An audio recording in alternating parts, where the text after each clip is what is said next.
Yesu ashimwe bene data, turabasuje mu izina rya Yesu. Amahoro y'Imana abe muri mwe kandi Uwiteka bishimire.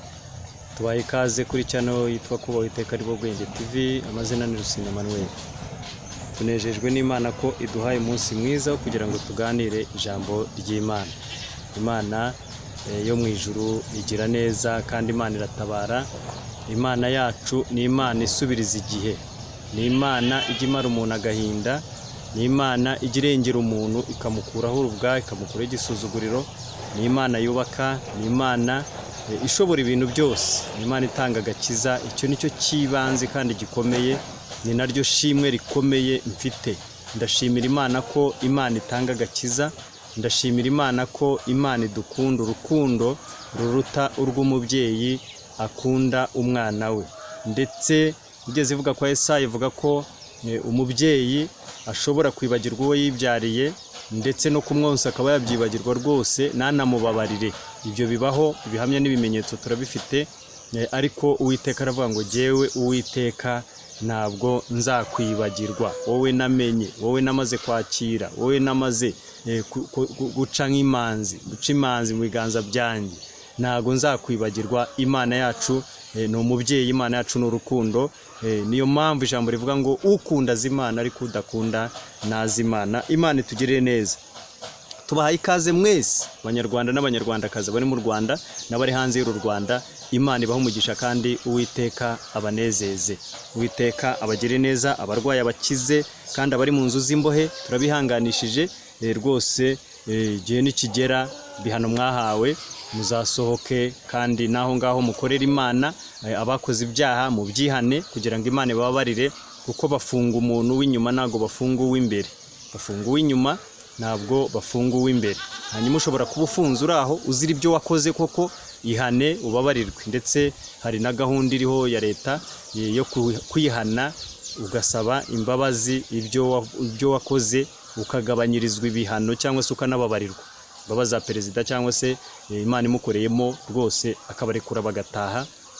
Ariko hakaba n'abarengana, nawe ihangane. Hari abantu baba bafunze ariko barengana rwose, barabeshyiwe bagafungwa ariko barengana. Ihangane, Imana yacu ni umucamanza utabera. Imana izakurenganura. Hari n'igihe ibyemera umuntu akagwayo, hari igihe ibyemera umuntu akagwayo, hari igihe umuntu ibyemera nave mabusu ukagwayo. Ibyemera Imana yacu ntabwo bigira rwose. Ni Imana ishobora ibintu byose. Iryo jambo rivuze ngo ishobora byose birasobanutse ngo Imana ishoboye kwica ndetse no gukiza. Imana irica kandi igakiza.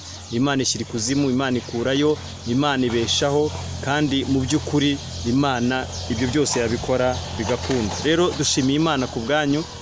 Turabakiriye kuri Kuba Uwiteka ni bo Bwenge TV nk'uko twababwiye. Nagira ngo rero dusome ijambo ry'Imana.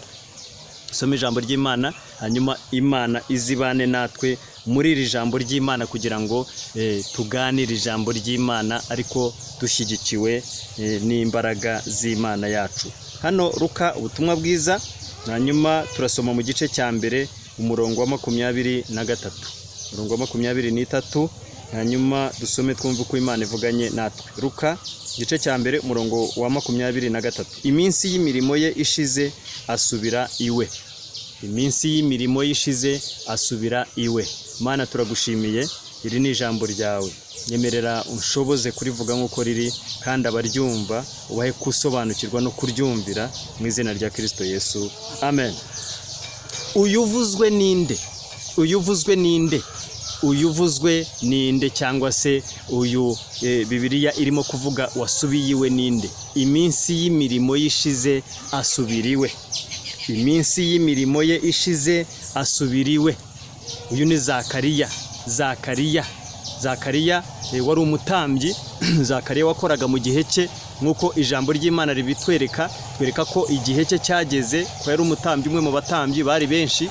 Hanyuma icyo gihe rero iyo umuntu yabaga agiye gukora umurimo w'ubutambyi, uwo muntu hakoreshwaga ubufindo kugira ngo hamenywe ugomba kujya gukora umurimo.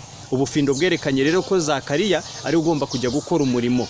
Uwo murimo rero agenda kuwukora, gutambirira Abisiraheli. Ariko icyo gihe abantu bandi basengeraga inyuma y'urugo, basengeraga hanze, basengeraga inyuma, ntibinjiragamo imbere mu ihema. Oya, umutambyi wenyine niwe wabaga wemerewe kujyayo. hanyuma turashimira Kristo yuko ari we watubereye umutambyi mukuru, niwe mutambyi mukuru, niwe mutambyi, niwe witambye ahinduka igitambo kizima cyera gishimwa n'Imana iteka ryose kandi gihoraho. Icyo ni igitambo gihoraho, niwe gitambo cyacu, niwe mongano y'ibyaha. Uyu Kristo Yesu niwe mongano y'ibyaha, ari ryo jambo ry'Imana uyu mugabo witwa Yohana mukozi w'Imana Yesu yamubwiye hano mu gice cyaho cya kabiri mu rwa mbere ibice bibiri murongo wa mbere haravuze ngo bana banjye bato mbandikiriye ibyo kugira ngo mudakora icyaha. Icyakora nihagira umuntu ukora icyaha, dufite umurengezi kuri Data wa twese, ari we Yesu Kristo ukiranuka. Uwo niwe mongano y'ibyaha byacu, nyamara si ibyaha byacu gusa, ahubwo n'iby'abari mu isi bose. Imana itugirire neza. Uyu niwe mongano y'ibyaha, uyu niwe gitambo kizima cyera gishimwa n'Imana, gihoraho iteka ryose, nk'uko ijambo ry'Imana n'ubundi ribivuga hariya mu Befeso mu gice cya 5 murongo wa mbere haravuze ngo nuko mwigana Imana nk'abana bakundwa, kandi mugendere mu rukundo nk'uko Kristo yabakunze akatwitangira, nk'uko Kristo yadukunze akatwitangira kuba igitambo cy'Imana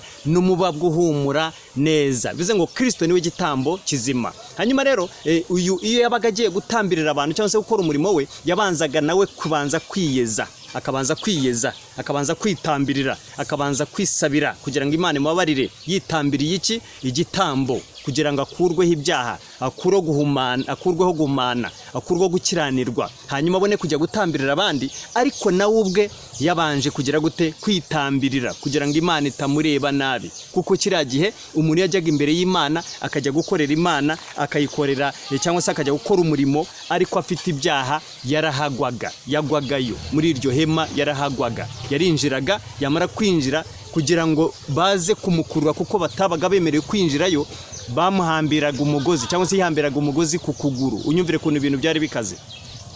Akambira umugozi ku kuguru, hanyuma bagashyiraho n'inzogera, umugozi ugasigara hanze. Babona atinze bakaza gukurura wa mugozi, akazunguza yanzogera imuhambira, bakamenya ko umuntu akiri muzima, aracyari muzima. Noneho bagategereza, ntibajyagayo n'ibinjiragayo. Ariko Kristo amaze gupfa ku musaraba, hanyuma avuze ngo mwese abarushye n'abaremerewe muze munsange ndabaruhura. Ku musaraba amaze gupfa avuga ngo byose birarangiye. Umwenda wari ukingirije ahera utabukamo kabiri, kugira ngo umuntu wese yigerereyo, umuntu wese yigerere ku Mana, umuntu wese yibwirira Imana, bidasaba ngo ubanze gutambirirwa igitambo, ubanze gutambirirwa, uzana ihene, kuzana intama, kuzana imfizi, kuzana inungura, kuzana inuma. Ibyo birangire igitambo kimwe, ari we Kristo Yesu, amaraso ye abahagije. Hanyuma igihe iminsi ye y'imirimo ishize, haravuze hano ku murongo wa 23 ngo iminsi y'imirimo ye ishize asubiriwe. Iminsi y'imirimo ye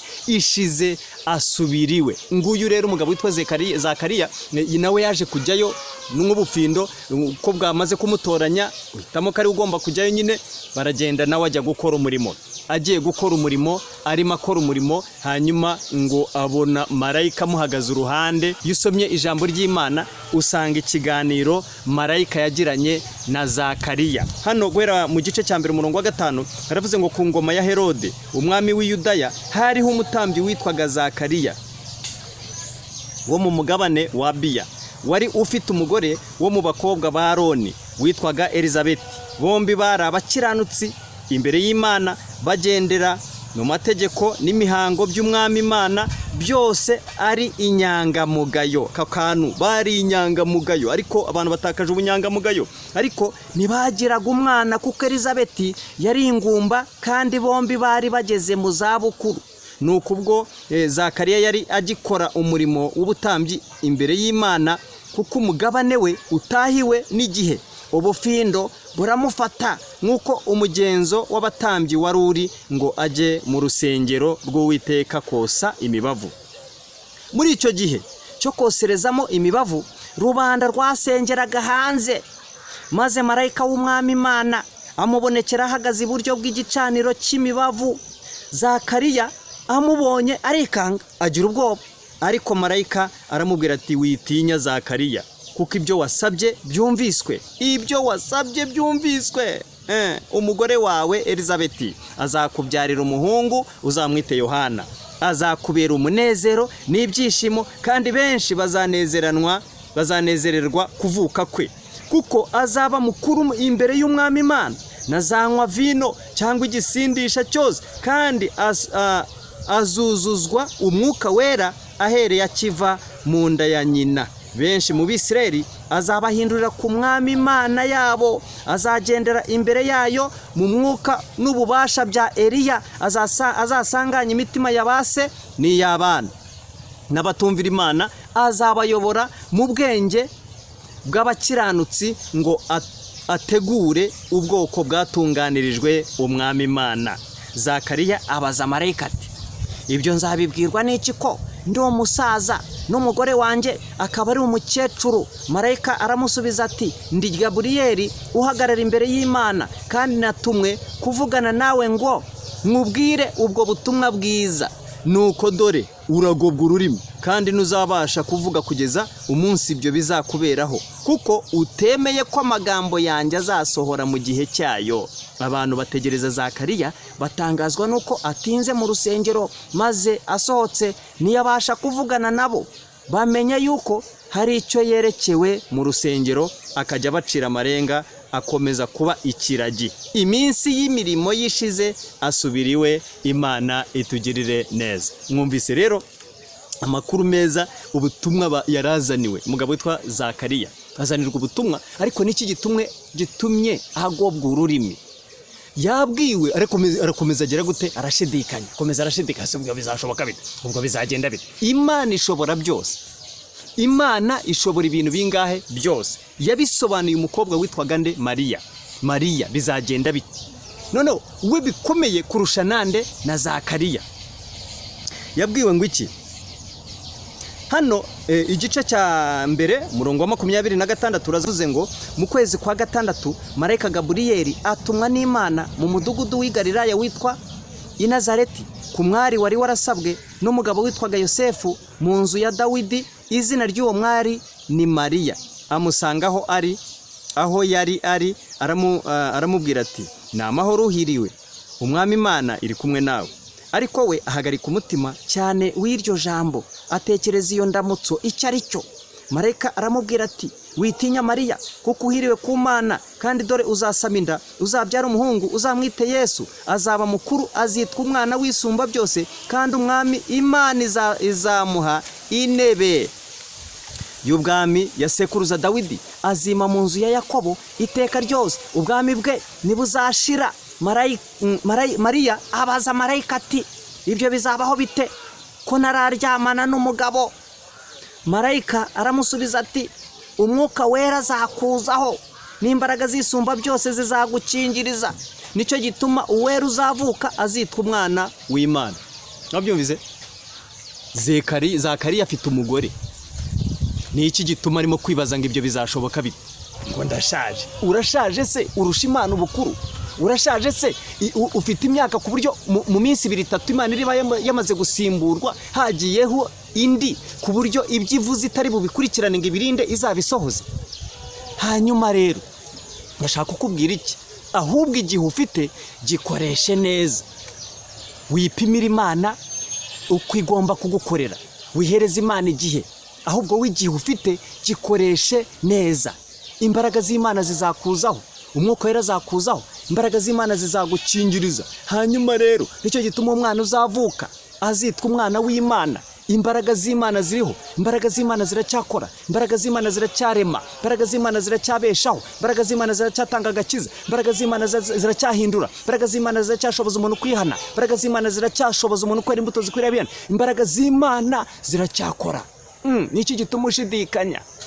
Kubwo mpamvu uragobwa ururimi, ubikirajya utongera kuvuga kugeza igihe ibyo bizasorera, kuko nje kukubwira ubwo butumwa, kuko igihe bwagenwe, igihe buzasohorera ibyo bizaba. None uwo urimo urashidikanya gute? Nicyo gituma rero ugobwa ururimi. Ariko nashakaga ijambo rivuze ngo iki? Iminsi y'imirimo yishize asubiriwe. Iminsi y'imirimo yishize asubiriwe. Bivuze ngo rero koresha igihe cyawe neza, kuko igihe ufite ntabwo uzi uko kingana, ariko ni gito ukurikije icyo umarino. Hari igihe cyo kubinaha muri uno mubiri, hari igihe cyo kuzaba mu wundi mubiri atari uyu. icyo ufite inaha rero nicyo kigutegurira kuzaba mu kindi kitari cy'uno mubiri, tutambaye uno mubiri. Luka ijambo rya butumwa Pawulo yandikiye itorero ry'i Korino mu gice cyaho cya 15, igice cya 15, reka duhere ku murongo wa 50 wumva uko wavuze. Nuko bene data, Rwambere rw'Abakorino igice cya 15 umurongo wa 50 haravuze ngo nuko bene data, icyo mvuga ni iki, yuko abafite umubiri n'amaraso bisa batabasha kuragwa ubwami bw'Imana, kandi ibibora bitabasha kuragwa ibitabora. Dore mbamenera ibanga, ntituzasinzira twese, ahubwo twese tuzahindurwa mu kanya gato, ndetse mu kanya nk'ako guhumbya, ubwo impanda y'imperuka izavuga. Impanda izavuga koko, abapfuye bazurwe, ubutazongera kubora, natwe duhindurwe.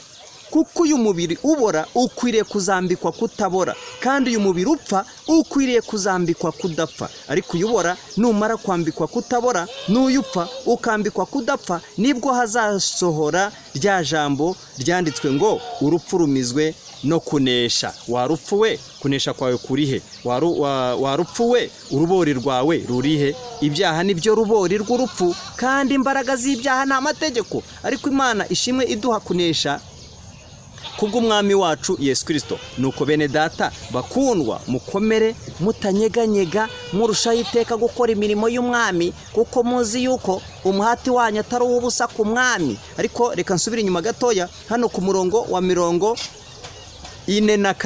haravuze ngo no kuzuka kw'abapfuye niko kuri. Umubiri ubibwa ari uwo kubora, ukazazurwa ari uwo kutazabora. Ubibwa ufite igisuzuguriro, ukazazurwa ufite ubwiza. Ubibwa utagira intege, ukazazurwa ufite imbaraga. Ubibwa ari umubiri w'akavukire, ukazazurwa ari umubiri w'umwuka. Niba hariho umubiri w'akavukire, hariho n'uw'umwuka. Uko niko byanditswe ngo umuntu wa mbere ariwe Adamu yabaye ubugingo buzima, naho Adamu wa nyuma yabaye umwuka utanga ubugingo. Ariko umwuka si wo ubanza, ahubwo umubiri ni wo ubanza, hagaheruka umwuka. Umuntu wa mbere yaturutse mu butaka, ari uw'ubutaka, naho umuntu wa kabiri yaturutse mu ijuru. Nk'uko uw'ubutaka ari, niko n'ab'ubutaka bandi bari, kandi nk'uko uw'ijuru ari, niko n'ab'ijuru bandi bari. Kandi nk'uko twambaye ishusho y'uw'ubutaka, niko tuzambara n'ishusho y'uw'ijuru. Imana itugirire neza. Ndashaka iki hano? Hari umubiri w'ubutaka, hari umubiri w'akavukire, uyu twavutse twambaye. Hari undi tuzambara, hari undi mubiri tuzambara tumaze kuzuka, cyangwa se Kristo Yesu amaze kuza aje gutwara itorero. Hari undi tuzambikwa, hari undi tuzahabwa. Icyo gihe Bibiliya bigaragaje neza ko tuzahindurwa. Yohana yanditse avuga ngo iki mu rwandiko rwe yanditse mu Rwambere ibice 3 guhera ku murongo waho wa mbere. Umva uko we yavuze Yohana. Havuze ngo iki? Murongo wa mbere aravuze ngo nimurebe urukundo ruhebuje Data wa twese yadukunze, rwatumye twitwa abana b'Imana, kandi niko turi. Nicyo gituma bisi batatumenye kuko batayimenye. Bakundwa, ubu turi abana b'Imana, ariko uko tuzamera ni kurerekanwa. Icyakora icyo tuzi nuko Yesu niyerekanwa tuzasa nawe, kuko tuzamureba uko ari. Kandi ufite ibyo byiringiro muri we yiboneza nk'uko uwo aboneye. Yesu uko azaba asa niko tuzaba tugera gute? Niko tuzaba dusa. Hano Tesalonike mu Rwambere ibice byaho ni 4 guhera ku murongo wa 13, kugaruka kwa Kristo n'umuzuko w'abapfuye. Ariko bene data, ntidushaka ko mutamenya ibyo basinziriye, mutababara nk'aba bandi badafite ibyiringiro. Ubwo twemeye yuko Yesu yapfuye akazuka, aba ariko twizera yuko Imana izazanana na Yesu abasinziriye muri we. Iki nicyo tubabwira tukibwirijwe n'ijambo ry'umwami wacu, yuko twebwe abazaba bakiriho basigaye kugeza ku kuza k'umwami tutazabanziriza na hato abasinziriye. Kuko umwami ubwe azaza amanutse ava mu ijuru, aranguruye ijwi rirenga, hamwe n'ijwi rya marayika ukomeye n'imanda y'Imana. Nuko abapfiriye muri Kristo nibo bazabanza kuzuka, maze natwe abazaba bakiriho basigaye duhere ko tujyananwe nabo tuzamuwe mu bicu gusanganira umwami mu kirere. Nuko rero tuzabana n'umwami iteka ryose. Nuko mumaranisha imibabaro kubwirana ayo magambo. Imana itugire neza. Hanyuma ubyumvise neza ko Kristo naza ntabwo tuzabanziriza basinziriye kuzamuka.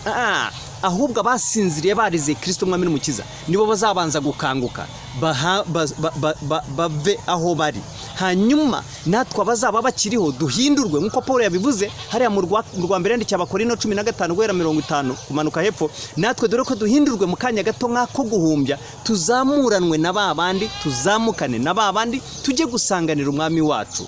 Hanyuma nk'uko Bibiliya bigaragaje rero, umuntu wese utazazuka kuri uwo muzuko, umuntu wese utazazuka kuri uwo muzuko wa mbere, umuntu wese utazagenda yesaje gutwara itorero, umuntu wese utazazamuka muri icyo gihe azategereza igihe cy'imyaka igihumbi. Igihe cy'imyaka igihumbi, twe twarimanye na Kristo, tubana na Kristo, wazategereza igihe cy'imyaka igihumbi. Bibiliya ivuga ngo ikire kamere hano Ibyahishuriwe Yohana ibice 20 dore ku murongo wa 4, mbona intebe z'ubwami, mbona bazicaraho bahabwa ubucamanza, kandi mbona imyuka y'abaciwe ibihanga babahora guhamya kwa Yesu n'ijambo ry'Imana, ari bo bataramije ya nyamaswa cyangwa igishushanyo cyayo, kandi batashyizweho ikimenyetso cyayo.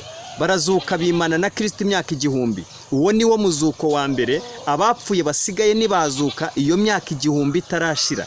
Ufite umugabane wo kuzuka kwa mbere arahirwa, kandi ni uwera. Urupfu rwa kabiri ntirubasha kugira icyo rutwara abameze batyo, ahubwo bazaba abatambyi b'Imana na Kristo, kandi bazimana nayo iyo myaka igihumbi, imyaka igihumbi. Hanyuma rero umurongo wa 7, iyo myaka igihumbi nishira, Satani azabohorwa avaho yari abohewe, azasohoka ajye kuyobya amahanga yo mu mfuruka enye z'isi, Gogi na Magogi, kugira ngo ayakoranirize intambara. Umubare wabo ni nk'umusenyi wo ku nyanja. Imana itugirire neza kandi Imana iturengere. Nashakaga icyahangaha, nashaka kukwereka ko hari imizuko ibiri. Hari umuzuko w'abizeye Kristo, hari umuzuko w'abakire Kristo umwami n'umukiza, muzuko wa mbere. Hakaba n'umuzuko wa kabiri w'abazaba bagiye gucirwa iki? Gucirwa imanza. Uyu muzuko wa mbere cyangwa se imanda ya mbere nivuga, tuzazamuka tukiriho, tuzahindurwa tuse nk'uko Kristo asa, twambare nk'uko Kristo yambaye, n'abazaba basinziriye tuzaba tujyanye. Hanyuma aho ngaho niho tuzajya gupimirwa imirimo. Abo ni abambere. Muzuko wa mbere ni ukujya gupimirwa imirimo, kujya guhemberwa ibyiza twakoze tukiri ino, ibyiza twakoze tukiri ino. Nibwo tuzimana na Kristo ya myaka igihumbi, tubana nande? Tubana na Kristo. Hanyuma rero umuzuko wa kabiri sizakomeza, abantu bakomeze babeho. Isi ya kabiri rero, cyangwa se abantu bazakomeza umuzuko wa kabiri aho uzangera kubera, cyangwa se imanda y'imeruka nyirizina, niba igihe izaba, nibwo hazabaho Imana kwicara ku ntebe yayo, natwe tukicara ku ntebe 12 duca imanza z'abari basigaye ku isi, abataragiye ku muzuko wa mbere n'abatarazutse. Abataragiye ku muzuko wa mbere imanda ivuga ya mbere, n'abatarazutse icyo gihe, abatarazutse Kristo aje gutwara itorero, bazaba barindirijwe kuzacirwa iteka, gucirwa imanza z'ibyo bageze gute bakoze. Ariko abazaba bariho batazagenda icyo gihe nabo, ariko nyuma wenda bakongera bakagarukira Imana bacunguwe, cyangwa se bicunguye ubwabo, kuko agakiza kazasubira muri Isiraheli. Ku Bisiraheli abazakira Kristo nabo bazongera bagarukire Kristo. Iryo ni isezerano bafite. Baroma mu bice byaho 11 uraza kubisangayo guhera ku murongo wa mbere kugeza epfo za 27, uraza gusangayo ibyo ndimo kukubwira. Ubu ikikenewe ni iki? Ni umurongo wa 25 ariya mu Baroma igice cya 11 mu murongo wa 25. Ikimana ishaka cyangwa se kitegereje ni iki? Nuko abanyamahanga bakizwa bakinjira mu itorero, bakagera ku mubare ushyitse, hanyuma Yesu akaza gutwara itorero. Abazasigara rero bazaba bari mu kaga, bazasigara bazaba bari mu bibazo, ndetse bazaba bahuye n'akaga, kuko ubugingo kububona bizaba nabihari. Kuko kwicungura waranze gucungurwa na Kristo, kwicungura waranze amaraso ya Kristo Yesu kugira ngo agucungure, icyo gihe nakubwira ko nta bugingo uzaba ugishobora kuba wabona, rwose bizaba byarangiye. Uyu munsi ni wo kwihana, uyu munsi ni wo gukizwa, hanyuma igihe cyawe ufite ukagikoresha neza. Hano rero ashatse iki? Hari umuntu wa kera, mubiri twambaye, twavukanye, twaremanywe, hanyuma hakaba n'umubiri tuzambara icyo gihe. Niyo mpamvu ngiye muri ibi ngibi kugira ngo nerekane uyu mubiri tuzaba twambaye Kristo ko azaba asa niko tuzaba dusa. Ariko uno munsi dusa na Adamu wa ryari? Dusa na Adamu wa kera, Adamu wa mbere, Adamu wabanje. Niwo mubiri twaremanywe, Imana iturema igihe yaremaga umuntu mu mukungugu, imuhumekeramo umwuka, ahinduka ubugingo buzima. Iyo usomye ijambo ry'Imana uza gusanga uyu mugabo witwa Adamu yaje kugomera Imana, ntiyakora iby'Imana yamutegetse. Igihe cye agikoresha nabi, agikoreshamwo iby'Imana itamutumye, iby'Imana itamubwiye, iby'Imana itamwemereye. Agomera Imana, agomeye Imana bituma azanira ubutaka kuvumwa, bituma azanira umuntu nawe ubwe n'abazamukomokaho urupfu. Iyo usomye ijambo ry'Imana hano mu Itangiriro mu gice cyaho cya 3 umurongo wa 19, umva uko havuga. Itangira ibice 3 umurongo wa 19, ariko duhere ku murongo wa 17, umva uko havuze. Aravuze ngo na Adamu iramubwira iti, ubwo wumviye umugore wawe ukarya ku giti nakubujije ko utazakiryaho, uzaniye ubutaka kuvumwa iminsi yose yo kubaho kwawe. Uzajya urya ibibuvamo ugombye kubiruhira, buzajya bukumereramo imikeri n'ibitovu. Nawe uzajya urya imboga zo mu murima. Gututubikana ko mu maso hawe niko kuzaguhesha umutsima, urinde ugeze ubwo uzasubira mu butaka, kuko arimo wakuwe. Uri umukungugu, mu mukungugu nimo uzasubira. Imana itugirire neza. Umuntu uzi ubwenge rero nabyumve neza, ufite ugutwi niyumve iby'umwuka bwira iki amatorero. Uri umukungugu, mu mukungugu nimwe uzagera gute? Uzasubira. Iminsi y'imirimo yishize asubira iwe, iminsi y'imirimo yishize asubira mu rugo iwe, iminsi y'imirimo yishize arataha. Ubimenye ko inaha atari iwacu, umenye ko turi abasuhuke, umenye ko inaha tuhaca twihuta, umenye ko inaha atari iwacu. Hari aho tuzaba tutababara, tutagowe, tudafite agahinda, tudafite amaganya, tutarwara, nta nzara, nta bukene. Hari aho tuzaba nta kugambanirwa, nta guhigwa, nta kugenzwa. Reka da, hari aho tuzaba tutigishwa Imana, tutabwirizwa Imana, ahubwo tuyirebera. Nta muntu uzaba wigisha undi Imana, nta muntu uzaba wigisha undi, nta muntu uzaba uyobora undi.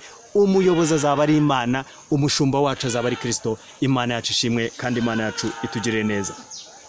Hanyuma rero ijambo ry'Imana bigaragaje neza hano mu mubwiriza Salomo yavuze ngo iki gice cya mbere umurongo cya mbere cya 12 umurongo wa mbere no wa 7. Umva ko Salomo yavuze ijambo rikomeye. Aravuga ngo ujye wibuka umuremyi wawe mu minsi y'ubusore bwawe, iminsi mibi itaraza n'imyaka itaragera, ubwo uzavuga ngo sinejejwe nabyo. 7 n'umukungu ugasubira ku Mana, n'umukungu ugasubira mu butaka uko wahoze, n'umwuka ugasubira ku Mana yawutanze. Ujye wibuka umuremyi wawe mu minsi y'ubusore bwawe, iminsi mibi itaraza n'imyaka itaragera, uzavuga ngo sinejejwe nabyo. Reka da, sinejejwe nabyo. Reka ukabona ibintu byose ntibikunejeje.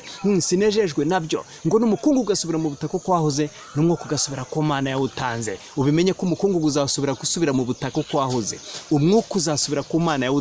Uyu mwuka niho haba ubugingo, niho hakorerwa ubugingo, niho haba ubugingo. Hanyuma rero uzasubirayo. Uyu tubona si we muntu, umuntu n'uw'imbere, umuntu n'uw'imbere. Ikigaragaza ko umuntu ari umuntu ni ubumuntu afite. Ikigaragaza ko umuntu ari inyamaswa muntu ni ibikorwa bibi akora. Hanyuma rero ikigaragaza ko uri umuntu wakiri Kristo n'ubundi ni ibikorwa, arizo mbuto nziza z'abakiri Kristo nk'umwami n'umukiza.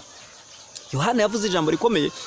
Yohana uriya mwumvise Zekariya yabwirwaga. Yohana yahagaze mu butware bwa Eliya wa wundi wahagaritse imvura imyaka 3 n'amezi 6, n'ubundi bingana n'igihe Yesu yakoreyemo umurimo, imyaka 3 n'amezi 6. Uyu Eliya yahagaritse imvura imyaka 3 n'amezi 6, n'ubundi bingana na kwa kundi Yesu yabigenje 3 n'amezi 6. Uvuga ko ari cyo gihe yakozemo umurimo Yesu. Hanyuma Yohana mu gice cya 3 Matayo ubutumwa bwiza guhera ku murongo mbere kumanuka yaje kuvuga ibintu bikomeye. Avuga ngo ni integuza, arimo gutegura inzira z'Uwiteka, ngo abantu batunganye inzira z'Uwiteka bagore inzira ze. Igikombe cyose agasozi kazaringanizwa. Ibyo bintu abantu bigize hasi, bizaba hasi, nabyo kuvuga ngo ni mu gikombe nawe ureba yoreka da, kizuzuzwa ku buryo umuntu wese uzajya ureba azajya amenya na gahunda zose uko zimeze. Imana nihishwa, nicyo Yohana yari arimo kuvuga. Hanyuma rero umurongo wa 2 bice 3 aravuga ngo mwihane kuko ubwami bwo mu ijuru buri hafi. Ariko ageze hepfo ku murongo 8 wo nashakaga aravuga ngo nuko mwera imbuto zikwiriye abihaniye. Ni gute wavuga ngo wakire Kristo kandi imbuto zawe ukabona imbuto zawe zitandukanye n'aba Kristo, ukera indibo kugira ngo wiyere inzabibu? Ubwo se uwo Kristo wakiriye ni uwuhe? Hanyuma rero uyu mugabo witwa Yohana nawe yaje gukora umurimo, akora umurimo igihe kigufi, hanyuma bamuca umutwe, kandi bamuca umutwe amanje gutumaho Yesu ngo bamubaze ese niwe cyangwa dutegereza undi. Yesu akora imirimo n'ibitangaza, arabatuma ngo mugende mu mubwire ibyo mubonye. Ibirema birimo guhaguruka, impumyi zirimo kureba, ibipfamatwi birumva, ibiragi birimo kuvuga, bakene barugwego ubutumwa bwiza, kandi ahirwa w'ibyanjye bitazagusha. Igihe cyawe gikoreshe neza, neza. Umugabo witwa Salomo mu gice cya 3 ndi waje kuvuga mu mubwiriza aravuga ngo hari igihe cyose Imana kigeneye igihe. Hari igihe rero iki gihe turimo ni igihe cyo gushyiramo imbaraga. Ibyo ukora byose ukabikoresha iki? Imbaraga. Nikarutse kuvuga Matayo Yesu yavuze ngo iki ariya murongo ibice 11 murongo wa 12 hepfo aravuze ngo ubwami bw'Imana buratwaranirwa kandi indwarane zibugishamo imbaraga. Ubwami bw'Imana buratwaranirwa nihangana no kurwana. Damarara ngo barakubwiye ngo agakiza n'ubuntu, ngo ubugingo nibukorerwa. Damarara bakuyobye bamwe babahanjuzi bayobeje abakobwa 5 nibo bantu murimo kumva ngo ubugingo nibukorerwa, ngo we yandikiye ubugingo, yaramwandikiye ubugingo, ngo kandi umwana wo kurimbuka nabyanditse ngo ari umwana wo kurimbuka. Umwana wo kurimbuka Bibiliya bivuga neza ko nta muntu n'umwe Imana yaremeye kurimbuka. Nta muntu Imana yanga ngo n'umunyabyaha. Imana yanga icyaha ariko ntiyanga umunyabyaha. Nta muntu Imana yaremeye kurimbuka, ishaka ko bose bihana bagakizwa. Ijambo ry'Imana rivuga ngo iki hano? Byakozwe n'intumwa ibice 17 umurongo waho wa 30. Nuko iyo minsi yo kujijwa Imana yarayirengagije, ariko none itegeka abantu bose bari hose kwihana, kuko yashyizeho umunsi wo guciraho urubanza rw'ukuri rw'abari mu isi bose. Izarucisha umuntu yatoranije, kandi ibyo yabihamirije abantu bose ubwo yamuzuye. Ishyiraho umunsi wo kwihana, yawushyizeho. Iminsi yo kujijwa yarayirengagije, ireka abantu rwose iravuga itereka mbihorere, ariko ishyiraho igihe cyo kugera gute cyo kwihana. Uyu munsi yongeye gushyiraho undi munsi, n'uyu munsi. Nuko iyo minsi yo kujijwa Imana yarayirengagije, ariko noneho itegeka abantu bose bari hose kwihana. Nibamara kwihana, ijambo ry'Imana rivuga ngo iki hano? Petero rwa 2 rwanditswe na Petero ibice byaho ni 3 umurongo 8 n'uw'9 haravuze ngo ariko bakundwa, iri jambo rimwe nirikabasobe yuko ku mwami Imana umunsi umwe ari nk'imyaka 1000, n'imyaka 1000 ari nk'umunsi umwe. Umwami Imana nitinze isezerano ryayo nk'uko bamwe batekereza yuko iritinza, ahubwo itwihanganira idashaka ko hagira n'umwe urimbuka, ahubwo ishaka ko bose bihana. Imana ishaka ko bose bihana. Hari igihe usoma rero ijambo ry'Imana bamwe bakavuga batereka ibyo byarebaga Abisiraheli wape ibyo. None se abantu bose aho ngo hari ubwo havuzwe Abisiraheli? N'abantu bose. 3:3 umurongo wa 11 Ezekiyeli havuze ngo iki?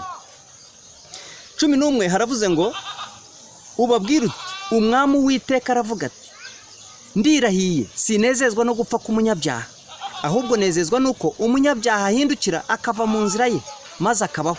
Nimuhindukire mugaruke muve mu nzira zanyu mbi. Kuki mwarinda gupfa mwab'inzu ya Isirayeli mwe? Kuki mwarinda gupfa mwab'inzu ya Isirayeli mwe? Kuki mwarinda gupfa? None se Isiraheli ntago wakomoka kwa Aburahamu? Isiraheli nagakomoka kwa Aburahamu? None se Aburahamu nagakomoka kwa Nowa?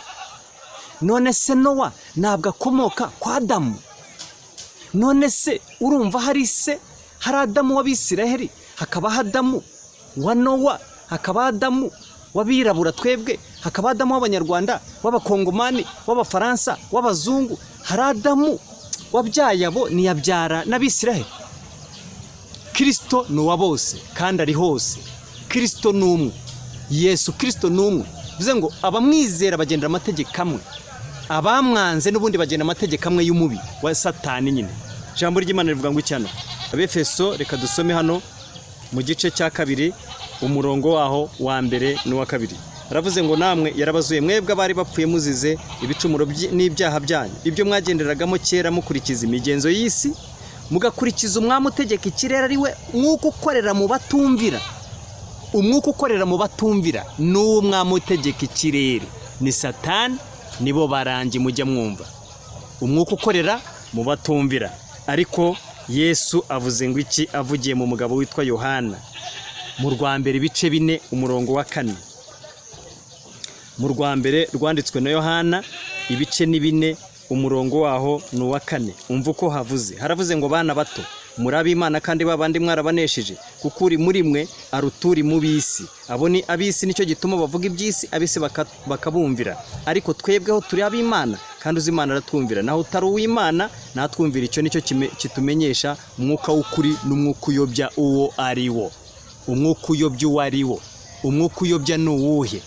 Ni umwuka ukundisha abantu iby'isi, ni umwuka ukundisha abantu ibyino, ukabizeza ibiboze, ukabizeza ibyinaha, amazu n'amamodoka ugasanga nibyo bubakiyeho, abagore beza, abagabo beza, amashuri meza, gutunga amafaranga menshi, gutunga amasambu, gutunga ibyinaha, kugwiza ibyino, ugasanga ibyo byahindutse Imana. Ibyo babisimbuje kubaha Kristo, ibyo babisimbuje gutunga Kristo mu mitima yabo, ibyo babisimbuje ubugingo. Nyamara Maraki, ijambo ry'Imana rivuga ngo ibice 2, igitabo cy'umuhanuzi Maraki ibice 2 umurongo wa 5, haravuze ngo isezerano nasezeranye nawe ryari ubugingo n'amahoro, nabimuhereye kugira ngo anyubahe, maze aranyubaha ahindishwa umushyitsi n'izina ryanjye. Isezerano nasezeranye nawe ryari ubugingo n'amahoro. Si mu isezerano rya kera? Isezerano nasezeranye nawe ni ubugingo n'amahoro. Abanyizera, abakira Kristo ni ubugingo n'amahoro. Mu rwa mbere rwanditswe na Yohana ibice 2 umurongo wa 25 ndetse na 26. Umva uko havuze. Haravuze ngo iri ni ryo sezerano yadusezeranije, ni ubugingo boraho. Ibyo mbibandikiriye ababayobya. Ibyo mbibandikiriye ababayobya. Isezerano dufite ni ubugingo buhoraho. Hanyuma uhawe ubugingo uhabwa n'amahoro. Ni gute ubura amahoro kandi uvuga ko ufite ubugingo? Ni gute waba ufite ubugingo ukabura amahoro? Ni gute waba ufite amahoro ukibwira waba ubuze amahoro ukibwira ko ufite ubugingo? Nta muntu ubura amahoro ngo abe afite ubugingo. Ikigaragaza ko ubugingo bwagiye ni ukubura amahoro. Imana ibona ko utabanye neza na mwuka cyangwa se utumvira amategeko yayo, utewe na mwuka, umwuka akigendera, ugatakaza amahoro kuko ubugingo hari icyabwishe. Icyo ni ikimenyetso cyo kwatakaje iki? Ubugingo. No kubura iki? Amahoro. None isi irashaka ko twigisha abantu, tubwiriza abantu ngo ibyururutse imitima, kandi gituma umutima uhagarara ni icyaha. Iyo kinjiye mu muntu, umuntu abura amahoro. Hanyuma amahoro azagaruka kuko wakiriye Kristo nk'iki? Nk'umwami n'umukiza. Nikavuze Yobu 22:21, aravuze ngo noneho iyuzuze nayo ubona amahoro, ubwo nibwo ibyiza bizakuzaho. Ibyiza ni ibihe? Ni imigisha duhererwa muri Kristo Yesu. Ibyiza ni ibihe? Ni ukubana na Kristo Yesu. Ibyiza ni ibihe? Ni ukubana n'Imana. Ibyiza ni ibihe? Ni ukubana na mwuka wera muri we. Ibyiza ni ibihe? Ni ukugenda uri inyangamugayo. Ibyiza ni ibihe? Ni ukugenda uri uwera muri Kristo Yesu, uri umutsinzi, uri umuneshi, ugenda ufite ubugingo buzima butariho icyaha, butariho umugayo cyangwa se umunkanyari. Imana itugire neza kandi Imana iturengere. Hanyuma igihe ufite gikoreshe neza. Igihe ufite gikoreshe neza. Adamu azana ubutaka kuvumwa. Adamu birangiye yapfuye, yategetswe cyangwa se itegeko riraje, urubanza rurarangiye yuko azapfa agasubira mu butaka kuko nawe yavuye hehe? Mu butaka. Igihe cyawe urimo uragikoresha ute?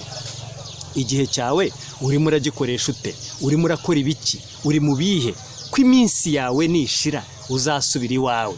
Iwawe nihe? Naho wakoreye. Yobu aherutse kubwira umugore we, umugore amubwira ngo ariko wa mugabo we, nubura cyakomeje gukiranuka kwawe, wakwihakanye iyo mana yawe ukipfira. Gukiranuka ni iki? Gukiranuka ni icyuma gikingira igituza. Gukiranuka kw'Imana ninde? Ni Kristo Yesu. Uracyakomeje Yesu, wakwihakanye Yesu n'ubundi ugapfa, kuko udafite Yesu aba amaze gupfa. Utanapfuye mu mubiri ariko mu bugingo uba wamaze gupfa. Udafite Yesu bamaze gupfa. Niba udafite gukiranuka kw'Imana muri wowe wamaze gupfa. Ariryo jambo twasomye mu Byahishuriwe Yohana 3:1.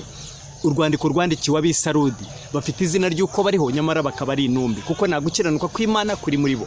Ushobora gutunga itaje warapfuye imbere y'Imana, ushobora gutunga vewiti warapfuye, Range Rover n'andi mamodoka yose yaje warapfuye, ushobora kuba umuyobozi w'icyiciro runaka w'isi w'igihugu warapfuye mu bugingo, warapfuye kuko udafite gukiranuka kw'Imana.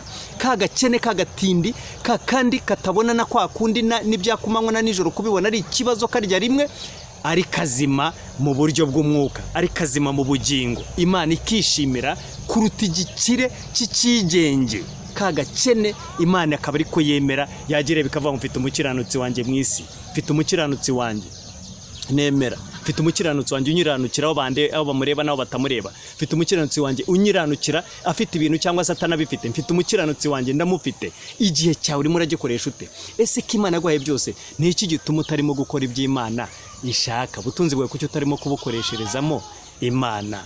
Ni iki? Impamvu ni iyihe? Impamvu ni iyihe? Impamvu ni iyihe? Igihe cyawe urimo kugikoresha ute? Hanyuma rero ndashaka iki cyangwa se nshatse kuvuga iki? Igihe cyawe gikoreshe neza, igihe cyawe gikoreshe neza. Iyo usomye ijambo ry'Imana uza gusanga muri iki gitabo cy'umuhanuzi Yesaya mu gice cya 38 dusangamo amakuru y'umugabo witwaga nde? Umugabo witwaga Hezekiya. Hezekiya yari umwami w'Abayuda.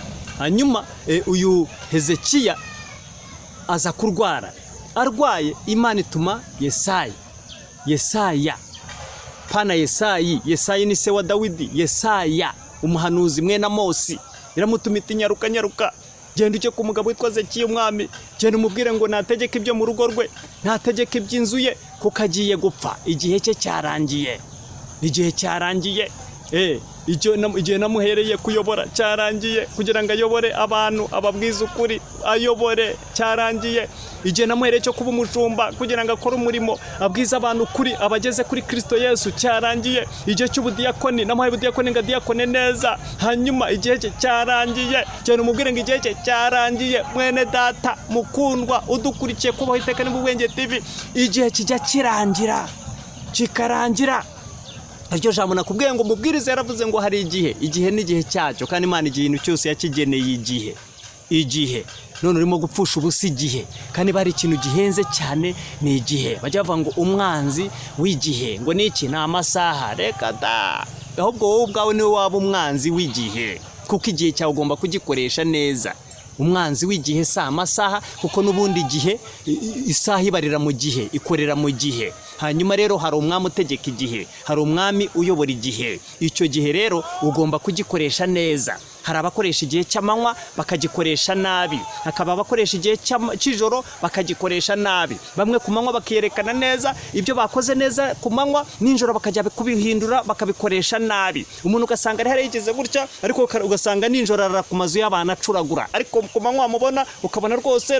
Hari n'abajya mu nsengero baratinyutse, ugasanga ari arakora umurimo rwose, arasenga rwose, yigize umuntu atari. Kandi ni mubi cyane ninjoro ara ku mazu y'abandi arimo gucuragura, afite utuguru twiminja, imirundi y'iminja, n'utuganza n'utuboko twiminja. Barazwi bose arabaza, azabakubita igihe kigiye kubarangirana. Kizwa cyangwa se n'ubundi ukomeze ushyire mu volume, kuko ntacyo uzatwara ab'Imana irindiye muri icyo gihe. Ntacyo zabaroga, ariko bakomeze babeho. Imana bashyizeho urukingo, Imana yabateye urukingo, ntacyo bazaba. Imana duteye urukingo, ntacyo tuzaba. Uzapfa. Hari ijambo riri mu cyambere cya Samweli 19:11. Sawuli aherutse aratuma abasirikare bati nimugende murinde Dawidi, ejo mu gitondo azapfa. Ejo uzapfa. Akagahe urimo gukoresha nabi, ubimenye ko Imana izabiguhanira. Imana itugirire neza kandi Imana iturengere. Mubwire ko agiye gupfa, mubwire ko agiye gutanga, agiye kugenda. Baraza Yesaya araza aramubwira, tumva Imana irantumye ngo nkubwire ngo tegeka iby'inzu yawe kuko ugiye gutanga ngiye gutanga yego. Ngo arongera arahindukira arigendera. Akigenda Hezekiya icyo yakoze niki?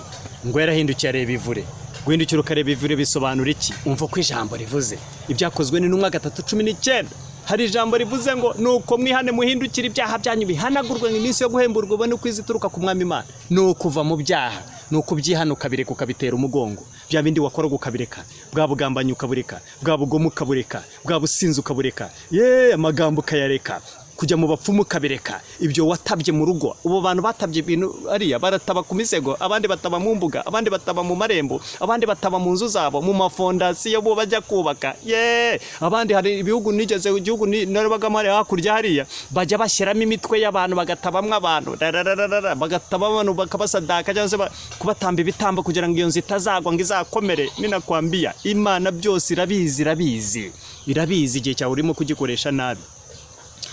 Cyo urimo kugikoresha nabi. None se Imana Yesu avuze ngo iki? Avuze ngo iki? Matayo 7:24 kugera hepfo 27. Yaravuze ngo umuntu wese wumva amagambo yanjye akayakomeza azaba nk'umunyabwenge wubatse inzu ye ku rutare. Imvura iragwa, imivira temba, imiyaga irahwa, byose byikubita kuri iyo nzu. Ngo niyagwa kuko yari ishinzwe ku rutare. None yawe wayubakiye ku duhanga, iyawe uyubakira ku bitsina by'abantu, iyawe uyubakira ku ngingo z'abantu, iyawe uyubakira ku mu z'inyamaswa, ku bwoya bw'inyamaswa, ku magufwa y'inyamaswa, ku menyo y'inyamaswa, ku biti runaka baguhaye ukayubakira kuri ibyo. Ubakira kuri Kristo. Igihe cyawe urimo kugikoresha nabi.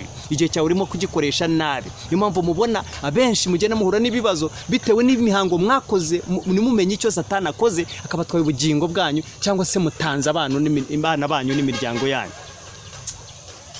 Imana itugire neza kandi Imana iturengere. Kristo arahari ngo abikorera ubuntu. Iki gituma wiyanduza, kuki wiyandavuza. Imana idushoboze gukora ibyo Kristo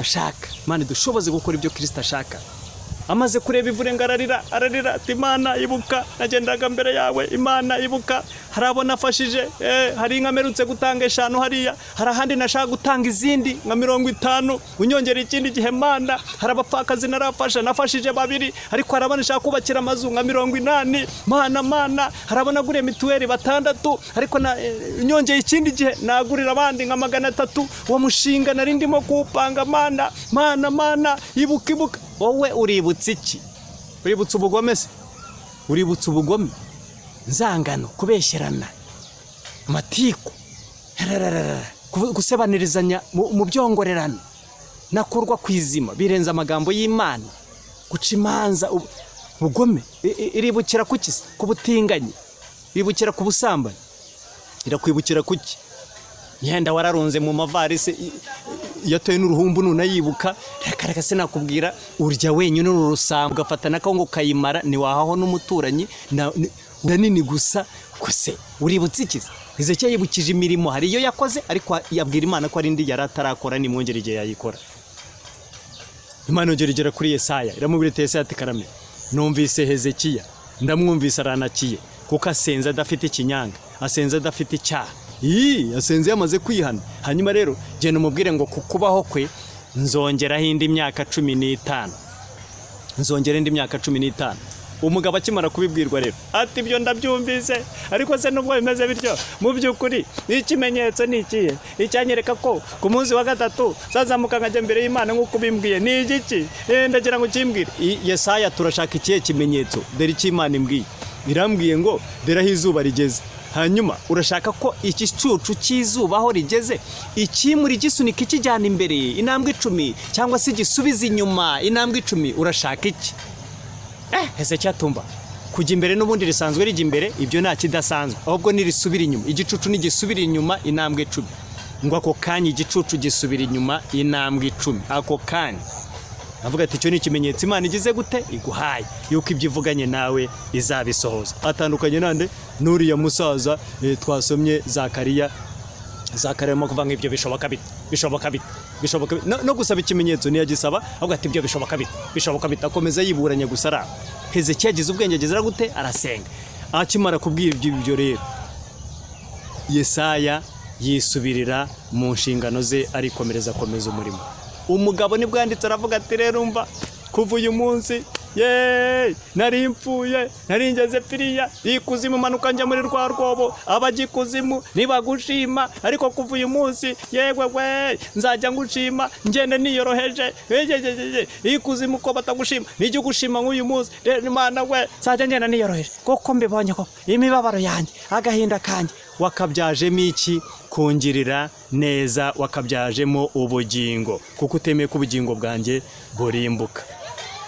Iminsi mike, iyo minsi yongerewe ayipfusha ubusa. Haza abamurwanyaga, haza ingabo zahoraga zimurwanya, baza kumureba, baje kumureba ngo arabagendera batembereza, abajyana hose mu nzu y'Imana, abajyana hose mu nzu ye, abereka intwaro z'intambara, abereka intwaro arwanisha, abereka icyatuma gahora batsinda, abereka ko yari amasengesho y'itatu, yari amasengesho y'ibiri, asoje y'itandatu, asoje y'umwe, asoje y'ibiri, kagobyora ajya kwihishamo, akajya kwivuganiramo n'Imana. Abaragiye araberetse ati hano igituma mutatubasha, igituma muturoga n'ibyemere, igituma mutwohereza inkuba n'izidukubite, igituma mwohereza abarangi bagafata ubusa, igituma mwohereza amahembe agaciro, igituma za nyabingi ntacyo zidutwara, igituma abacuraguzi ntacyo badutwara, tugero tujya muri Gobyori, tugero tujya gusengera, hanyuma ngo amabanga yose arayafata ashyira hari neza, ashyira hari neza, ashyira hari. Akenshi niyo mpamvu ubona abantu no munsi bajyaho bari basanzwe basengera ukumva na harakayutse, aho kugira ngo avane imbaraga z'Imana, ahubwo ukumva bamwe na bamwe ngo navuye umutwe wanyishe, navuyeyo. Impamvu ni iyihe? Bamennye amabanga ya za Gobyori bajyaga bahuriramo n'Imana, bituma umwanzi ahahumanya, ahanduza. Ariko kuko Imana ishobora byose, igakomeza ikakurinda kubw'ijambo yakuvuzeho. Rero ugomba kugira ibanga nk'umukozi w'Imana, igihe cyawe ukagikoresha neza. Nigute ujya mu magambo, uwo mwanya ufite uwukurahe? Ko twe turimo kwihuta, nta mwanya uhari. Wavuze ijambo ryiza, kuko ijambo ribi ryose uvuga kuzarihanirwa. Imana itugire neza. Ndashaka gusoza gute rero? Imana irongera ituma Yesaya iti nyaruka, wirukanka ujye kumbariza Hezekiya. Ageze aramaze ati Hezekiya ati karame, none se niko yego bantu bari hano bavuye hano ni bantu ki? Nta bantu bavuye ibona. None se abo bantu wababwiye iki? Waberetse iki? Naberetse byose, nta nubwo arimo kubona n'ikibazo yakoze. Reka igihe yahawe agikoresha nabi, naberetse byose. Ibyo rero ko wabiberetse, mu minsi izaza niko bizagenda. Bazaza byose babitware, batwara abantu bawe mu gihugu bose babitware, rwose ibintu byose bazabijyana. Ariko Imana iravuga ati ibyo nzabikora ku ngoma y'umuhungu wawe. Ngo ntacyo ubwo atari jyewe, ku ngoma yanjye nta kibazo. Unyumvire abasaza babi. Nyumvira abasaza babi. Ubwo atari ku ngoma yanjye, ari ingoma y'umuhungu wanjye. Unyumvira abantu. Ingoma yawe y'umuhungu wawe si yawe. Ubwo iyo umwana wabwirije ubutumwa bwiza, iyo agiye agakora ikinyanga, nibikugarukaho. Siwe bisubira ku mutwe.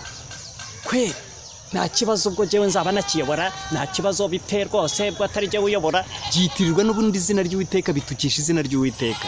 Niyo mpamvu ijambo Paulo yandikira Abaroma mu bice 2 hariya 10 ihera kuva za 14 kumanuka, yavuze ko izina ry'Uwiteka ritukwa mu bapagani ku bwanyu. Ariko Paulo yandikira Tito igice cya 2:8 aramubwira ngo wiyerekane muri byose nk'icyitegererezo cy'imirimo myiza, kandi mwigisha riyo ugaragaza uko uboneye, udapfa gutera waraza.